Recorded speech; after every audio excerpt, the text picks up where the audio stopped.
இப்ப தீதார் பார்க்க போறப்ப என்ன துஆ ஓதணும், அல்லாஹ்வுடைய தூதர் ஸல்லல்லாஹு அலைஹி வஸல்லம் என்ன கத்து கொடுத்துருக்காங்கன்னு தெரிஞ்சுக்கணுமா இல்லையாமா? ஏன்னா இதெல்லாம் வாழ்வியல் பாடம். இதெல்லாம் நம்ம பக்கத்துல ஒரு மௌத்துன்னு சொன்னா நம்ம போய் பார்ப்போமா இல்லையா? சும்மா பார்த்துட்டு வர்றதுக்கும் நபி அவர்கள் கற்று கொடுத்த துஆவை ஓதிட்டு வர்றது எதுமா சிறந்தது? மாஷா அல்லாஹ். ஹஸ்ரத் அபு சலமா ரலியல்லாஹ், பேர் சொல்லுங்கம்மா. ரலியல்லாஹ் என்ற சஹாபிமா அவங்க வஃபாத் ஆயிட்டாங்க. இப்ப நபி அவர்கள் சில சஹாபாக்களோட வீட்டுக்கு போறாங்க.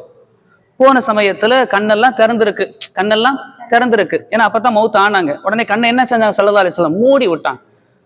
பக்கத்துல இருந்த குடும்பத்தார்கள்ல ஒரு சிலர் கத்தி அழ ஆரம்பிச்சுட்டாங்க.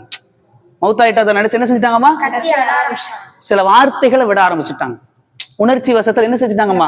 சில வார்த்தைகளை விட ஆரம்பிச்சாங்க. சொன்னாங்க ஸல்லல்லாஹு அலைஹி வஸல்லம், லா ததுஉ அலா அன்ஃபுசிக்கும் இல்லா பிகைர். வேணாம் இப்படிலாம் நீங்க சொல்லாதீங்கப்பா, நல்லவற்றை அல்லாஹ் இடத்துல துஆவாக கேளுங்கள். என்ன கேளுங்கள்? அல்லாஹ் இடத்துக்கு. ஏன்னா மலக்குகள் உங்கள் துஆவிற்கு ஆமீன் கூறுகிறார்கள். சொல்லிட்டு ஸல்லல்லாஹு அலைஹி வஸல்லம் அபூ சலமா ரலியல்லாஹு ஜனாசாவை பார்த்து ஒரு 5 துஆ செஞ்சாங்க. தங்க எத்தனைமா? மனப்பாடம் பண்ணிக்கலாமா? ஞாபகம் வச்சுக்கலாமா? ஃபர்ஸ்ட் துஆ, அல்லாஹும்ம கிஃபிர் லி அபீ சலமா, யா அல்லாஹ் இவர்களை மன்னிப்பாயாக, யா அல்லாஹ் வர்ஃபஅ தரஜதஹு ஃபில் மஹ்தியீன், யா அல்லாஹ் நேர்வழி பெற்றவர்களில் இவரது அந்தஸ்தை உயர்த்துவாயாக. எப்படிமா?